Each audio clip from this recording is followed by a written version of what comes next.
పరమశివుని యొక్క లీలామూర్తులలో 13వ మూర్తి హరిహరమూర్తి. అంటే ఆయన యొక్క శరీరంలో సగభాగాన్ని శ్రీ మహావిష్ణువు స్వీకరించారు. అలా పరమశివుణ్ణి ప్రసన్నుణ్ణి చేసుకుని ఆయన శరీరంలో సగభాగాన్ని శ్రీ మహావిష్ణువు స్వీకరించినటువంటి మూర్తిని హరిహరమూర్తి అంటారు.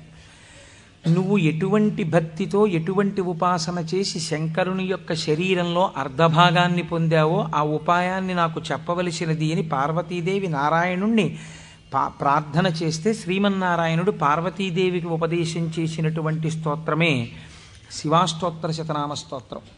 ఈ శివాష్టోత్తర శతనామ స్తోత్రాన్ని ఆధారం చేసుకుని పార్వతీదేవి శంకరుడి యొక్క శరీరంలో అర్ధభాగాన్ని పొందింది. అది 14వ స్వరూపం. దాన్ని అర్ధనారీశ్వర స్వరూపము అని పిలుస్తారు. మనకి కూడా కావలసింది మనుష్య జన్మ యొక్క పరమ ప్రయోజనం భగవంతుడితో ఐక్యమే కనుక శివాష్టోత్తర శతనామ స్తోత్రాన్ని ప్రదోషవేళలో చదవడం మనకి ఇహమునందు సమస్తమైన కోర్కెలని తీరుస్తుంది, పారలౌకిక సుఖమును భగవంతుని యొక్క అనుగ్రహాన్ని మన యందు ప్రసరింపచేస్తుంది. నిన్నటి రోజున శివనామం గురించి మీతో కొంత నేను ప్రస్తావన చేసి ఉన్నాను. శివో మహేశ్వర అని పిలుస్తారు. ఈ మహేశ్వర అనబడేటటువంటి నామం చిత్రమైనటువంటి నామం. మనకి మంత్రపుష్పం చెప్పినప్పుడు ఒక మాట చెప్తుంటాం, ఈశాన సర్వ విద్యానాం ఈశ్వర సర్వభూతానాం బ్రహ్మాధిపతిర్బ్రహ్మణోధిపతిర్బ్రహ్మ శివో మే అస్తు సదాశివోం అని. సర్వమంగళములకు కారణమైనటువంటి వాడు, సర్వ జగన్నియామకుడు, సృష్టి స్థితి లయలు చేసేటటువంటి వాడు, తానొక్కడే అయి ఉండి కానీ సృష్టి చేసినప్పుడు ఒకడిగా, స్థితికారకుడిగా ఉన్నప్పుడు ఒకడిగా, లయకారకుడిగా ఉన్నప్పుడు ఒకడిగా, మూడుగా కనపడుతూ ఆయన యొక్క అనుగ్రహము చేత జ్ఞానము కలిగినప్పుడు అవి మూడు కావు ఒక్కటే అన్న జ్ఞానము ఎవరి నుంచి ప్రసరిస్తుందో ఆయన మహేశ్వరుడు. ఆయనే మూడుగా కనపడేటటువంటి ఒక్కటి. అందుకే పోతనగారు భాగవతంలో ఒక చోట ఒక మాట అంటారు, మూడు మూర్తులకును మూడు రూపములకు మూడు కాలములకు మూలమగుచు భేదమగుచు తుతికభేదమయ్యొప్పారు బ్రహ్మమనగ నీవే పాలనయన అని పిలుస్తారు. మూడు రూపములకు మనకి సృష్టి స్థితి లయ అని మూడు మాటలు వాడుతుంటాం. సృష్టి అంటే పూర్వం లేనటువంటి దాన్ని మన కంటికి కనపడేటట్టుగా ఒక కొత్త వస్తువు తయారుగుట, ఒక కొత్త ప్రాణి ఆవిర్భవించుట, దానికి సృష్టి కార్యము అంటారు. స్థితి అంటే వచ్చినటువంటి పదార్థము కొంతకాలం అలా క్షేమంగా ఉండుట. లయము అంటే ఎక్కడి నుంచి వచ్చిందో అక్కడికి వెళ్ళిపోవుట. అయితే చాలామందికి ఒక తప్పు అభిప్రాయం ఉంటుంది.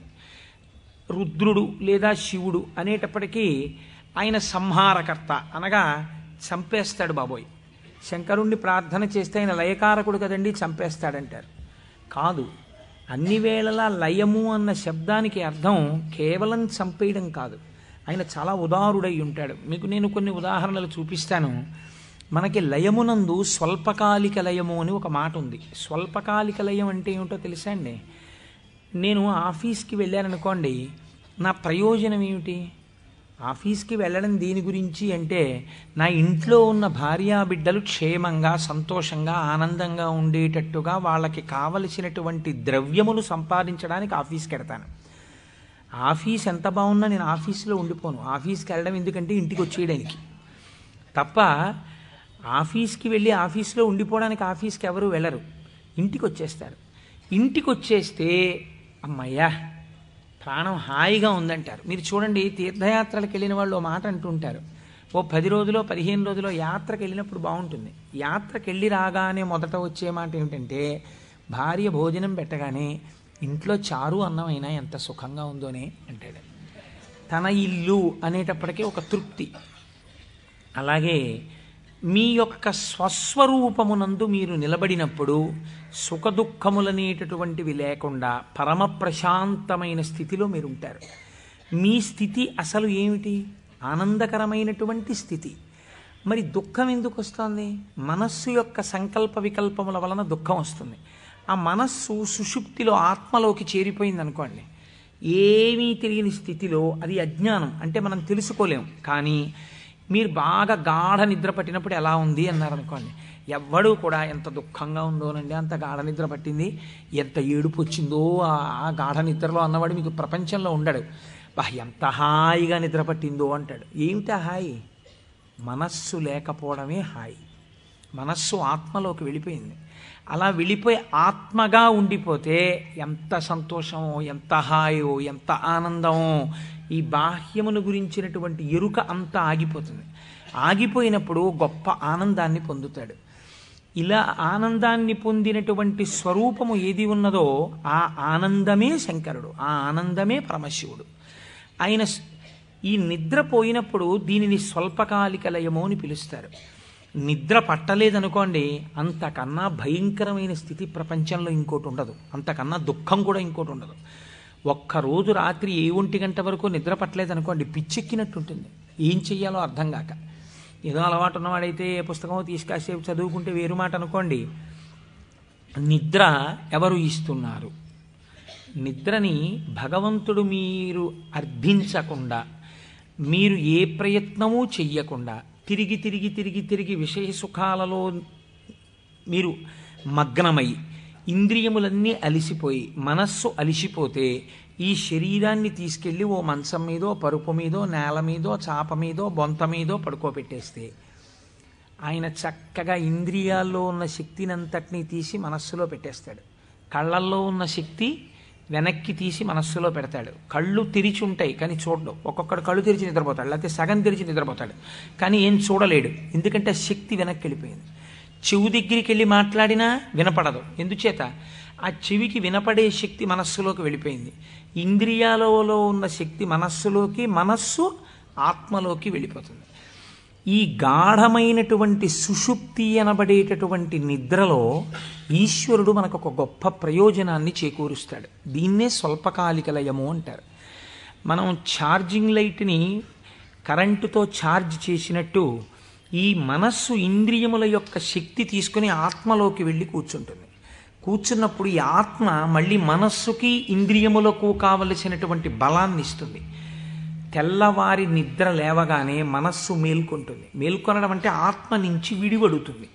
అసలు యథార్థమునకు సృష్టి, స్థితి, లయ అన్నవి ఎక్కడ దర్శనం చేయాలో తెలుసా అండి మీరు? ఇక్కడే దర్శనం చేయాలి. అది మహేశ్వర స్వరూప దర్శనం అవుతుంది మీకు. ఎలా దర్శనం చెయ్యాలి?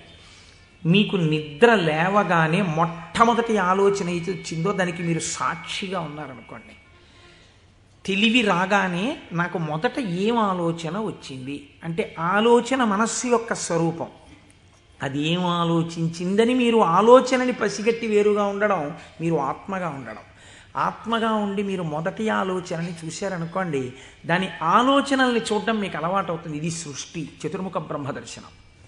కాబట్టి బ్రహ్మగారికి పూజ లేదు. ఎందుకనంటే ఆ సంకల్ప దర్శనము చేత మాత్రమే మీరు బ్రహ్మదర్శనం చేసేస్తారు. సృష్టి ప్రారంభమైంది అంటే మీ మనస్సు బయటికి వచ్చింది.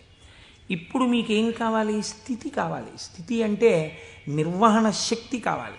కొన్ని సంకల్పములను మనస్సు చేస్తుంది, వీటిని విడగొట్టగలిగిన ప్రజ్ఞ కావాలి. అది వ్యగ్రతతో ఇవాళ ఈ పని చేయి అంటుంది, నేను చేయను. నీకేం, నీ సొమ్మేం పోయింది నువ్వు చెప్తావు, కానీ మూట కట్టుకొని అనుభవించవలసిన వాడిని నేను చేయను అని మనస్సుకు ఎదురు తిరిగి చెప్పి, ఈ మాట చెప్పావు చాలా బాగుంది, ఇది చేస్తాను అని మనసు చెప్పినవి కొన్ని అంగీకరించగలగాలి. ఇలా చెయ్యడానికి మీకు సమర్థత కావాలి. ఇది నిర్వహణ సమర్థత. అడ్మినిస్ట్రేటివ్ ఎబిలిటీస్ అంటారు చూసారా? ఒక కుర్చీలో కూర్చుంటే ఆయన ఆఫీసర్ గారు, ఆ కుర్చీకి ఒక శక్తి ఉంటుంది. ఆ శక్తిని పొంది ఉన్నవాడు స్థితికారకుడు. స్త్రీగా చెప్తే నారాయణి అమ్మవారు, పురుషుడిగా చెప్తే శ్రీ మహావిష్ణువు. ఆయన స్థితికారుడు. కాబట్టి మీరు ప్రాతకాలమునందు తప్పకుండా విష్ణునామం చెప్పాలి. మీరు పూజామందిరంలోకి వెళ్ళి కూర్చోగానే విష్ణునామంతో ప్రార్థన ప్రారంభం కావాలి. అందుకే ఓం కేశవాయ స్వాహ, ఓం నారాయణాయ స్వాహ, ఓం మాధవాయ స్వాహ, గోవింద విష్ణు మధుసూదన త్రివిక్రమ వామన శ్రీధర హృషికేశ పద్మనాభ దామోదర సంకర్షణ అని ఒకవేళ మనకి సరిగ్గా చెప్పడం చేత కాదేమోనని ఋషులు నిర్ణయించేశారు. అసలు పూజ ప్రారంభమే ఆచమనంతో, ఆచమనం విష్ణునామాలతో. ఆ విష్ణువు యొక్క శక్తి మీ యందు ప్రసరిస్తే మీకు సాయంకాలం వరకు ఆ ప్రజ్ఞ అలా వెడుతుంది. ఎందుకంటే జాగృతిలో ఉన్నప్పుడే మీరు ఇంద్రియాలని మనస్సుని ఈశ్వర స్వాధీనం చేయాలి.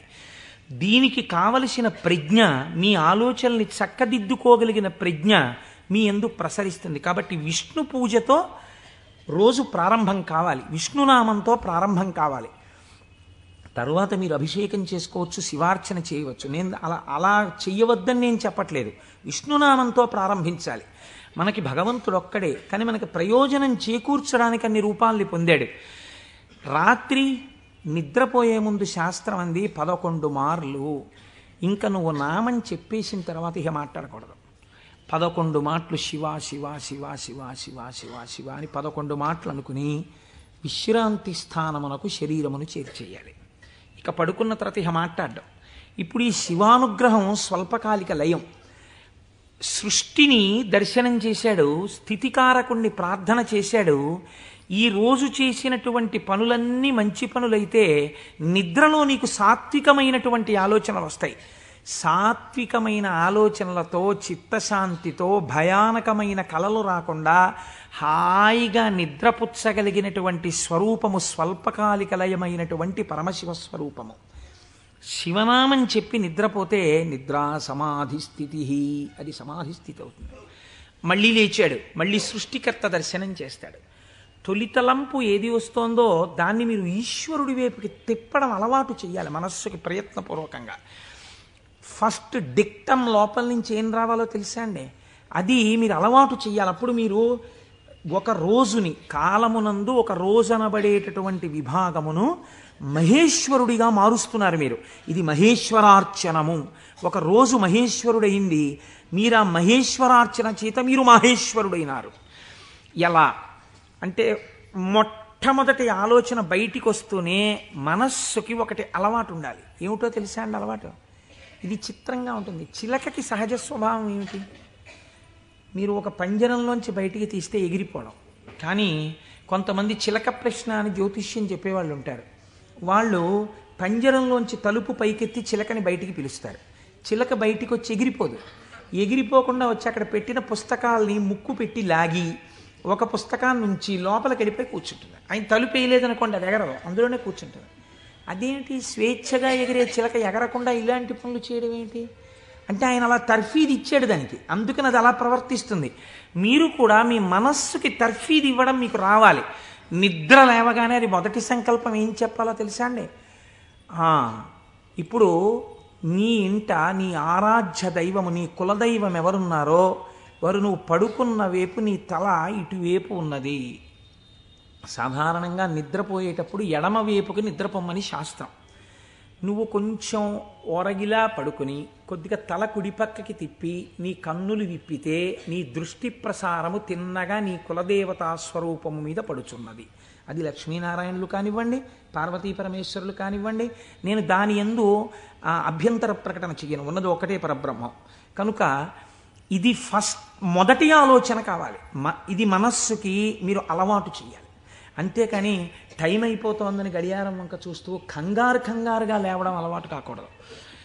మీ తల ఇలా తిప్పి మీ కళ్ళు విప్పితే మీ మొట్టమొదటి దృష్టి ఇలా చెదురుతూ బాగా నిద్రపోయినటువంటి కనులలోంచి జరిగిన మొదటి కిరణ ప్రసారము పరమేశ్వర మూర్తి మీద పడడము చేత పరావర్తనము చెంది ఆ పార్వతీ పరమేశ్వర లేక లక్ష్మీనారాయణ దర్శనము ఇక్కడ జరిగి ఈ కంటితో చూసి లేచిన తర్వాత కాలు పెట్టే ముందు మనస్సు మళ్ళీ సముద్రవసనే దేవి పర్వత స్తనమండలే అని ఒక శ్లోకం చెప్పి కిందకి దిగగానే, గురువుగారు మీరు నాకు ఉపదేశం చేశారు, మీరు చెప్పిన బుద్ధితో ఈనాటి నా రోజు గడుచుగాక అని నేల మీద పడి గురువుగారి పాదాలని ఒక్కసారి మనస్సులో ధ్యానం చేసి వారి పాదాలకి శిరస్సు తాటించి పైకి లేవడం.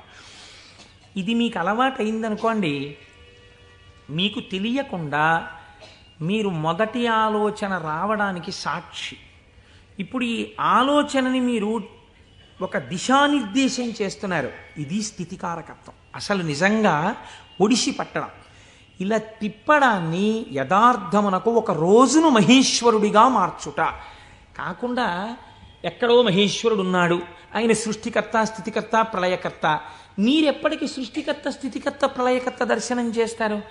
లలితా సహస్రనామంలో, లలితా అష్టోత్తరంలో అమ్మవారికి ఒక నామం ఉంది, భావనామాత్ర సంతుష్టాయై నమః.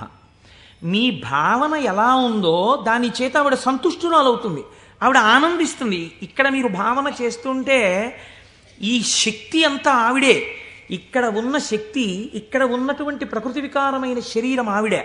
ఇది ఆయన్ని కోరుతోంది. దీన్ని దానితో కలపాలని ఆవిడ తెర పైకెత్తుతుంది. ఇది మాయా అన్న అవనిక ఒక రోజున పైకెత్తేస్తుంది ఆవిడ. అప్పుడు మీరు దానితో కలుస్తారు. ఇది జీవితంలో అనుసంధాన ప్రక్రియగా వెళ్ళవలసినటువంటి మహేశ్వర స్వరూపం. అంతేకాని మహేశ్వర స్వరూపం అనగా ఏదో దేవతలందరి చేత పూజింపబడువాడు, నేను దాన్ని దోషం అంటలేదు, నేను తప్పంటలేదు. కానీ మీరు అలా అనుసంధానం చేసుకుంటే అది భక్తికి బాగా పనికొస్తుంది. అందులో నేను ఎంతమాత్రము దోషమెంచను. కానీ మీకు ఇది నిత్య జీవితమునందు అలవాటులోకి తెచ్చుకోవలసినటువంటి ప్రక్రియ.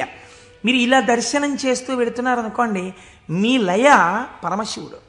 మీరు ఇప్పటిదాకా ఎవరితో కలిసి ఉన్నారు అని అడిగారనుకోండి, నిద్ర లేవగానే మీరు ధైర్యంగా చెప్పగలగాలి, నేను ఇప్పటి వరకు కైలాసమునందు పార్వతీ పరమేశ్వరులతో కలిసి ఉన్నాను. అది నా నిద్ర. ఎందుచేత? నా నిద్రని నేను అలా స్వీకరించాను పడుకోబోయే ముందు. నేను లేచినప్పుడు నేను చతుర్ముఖ బ్రహ్మ దర్శనము చేత సృష్టికర్త దర్శనమే నా యొక్క మేల్కొనుట. నా పూజామందిర ప్రవేశము స్థితికర్త యొక్క ప్రార్థన. నా నిన్నటి రోజు సృష్టికర్త, స్థితికర్త, ప్రళయకర్తల యొక్క సమాహారము, మహేశ్వర స్వరూపముగా నా చేత ఉపాసన చేయబడిన కాలము. కనుక నేనెవరినయ్యాను? మహేశ్వరోపాసన చేత నేను ఒక మహేశ్వరుడనైనాను. ఇది మీ జీవితమునందు రావలసిన ప్రక్రియ. ఇలా చెయ్యగా చెయ్యగా చెయ్యగా చెయ్యగా భ్రమరకీటక న్యాయంలో ఒకనాడు మీరు ఆ స్వరూపాన్ని పొందుతారు. ఇలా కాకుండా వేరొక రకమైనటువంటి ఆలోచనతో జీవితం వెళ్ళిందనుకోండి, వ్యగ్రతతో, అసలు మీరు ఆత్మలోంచి విడిపడడంలో మీకు కృతజ్ఞతాభావం లేదు. ఆ నిద్ర పట్టింది, లేవడం దేనికోసం? న్యూస్ పేపర్ కోసం. న్యూస్ పేపర్ తీస్తే ఏముంటుంది? న్యూస్ పేపర్కి ఎప్పుడు ఏం కావాలంటే మళ్ళీ రేపు కూడా మీరు 3 రూపాయలు ఇచ్చి కొనుక్కోవడానికి తగినటువంటి ఉద్వేగమును మీ యందు కల్పింపగలిగినటువంటి ప్రధానమైన వార్తని హెడ్లైన్స్గా వెయ్యాలి. అది పేపర్ టెక్నిక్. అంతేగాని మీ మనస్సుకి ఉల్లాసమును కల్పించేటటువంటి ఒక సాత్వికమైన విషయాన్ని తీసుకొచ్చి హెడ్లైన్స్గా వాళ్ళు ఎందుకు వేస్తారు? పేపర్ని కూడా మీరు దోషం పట్టకూడదు. అది వాళ్ళ యొక్క జీవన విధానం, అది పేపర్ యొక్క లక్షణం. అందరూ అలా కోరుకుంటున్నారు. కాబట్టి అందులో ఉద్వేగం ఉండి తీరుతుంది. ఉద్వేగము ఉండి తీరుతున్న విషయాన్ని నువ్వు ముందెళ్ళి పట్టేసుకుని పూజామందిరంలోకి వెళ్ళారనుకోండి, ఇప్పుడు మీ మనస్సు ఏమవుతుందంటే ఈ ఉద్వేగపూరితమైన విషయాన్ని మనస్సు పట్టుకుంది కాబట్టి దాన్ని పట్టుకు తిరుగుతుంటుంది. ఇక్కడ ఓం కేశవాయ స్వాహ, ఓం నారాయణాయ స్వాహ, ఓం మాధవాయ స్వాహ అంటుంటాడు. కానీ చూసా అక్కడ ఎలా అయిందో, ఎలా దెబ్బలాడుతున్నారు, ఏమిటో ఈ లోకం. ఇంకెందుకు ఆ పూజ అంటే? పట్టుకోకూడని వస్తువును ముందు పట్టుకుని నువ్వు ప్రారంభం చేశావు, మనస్సు చించలమైంది. దానికి సాత్విక భావనతో ప్రారంభం చెయ్యాలి.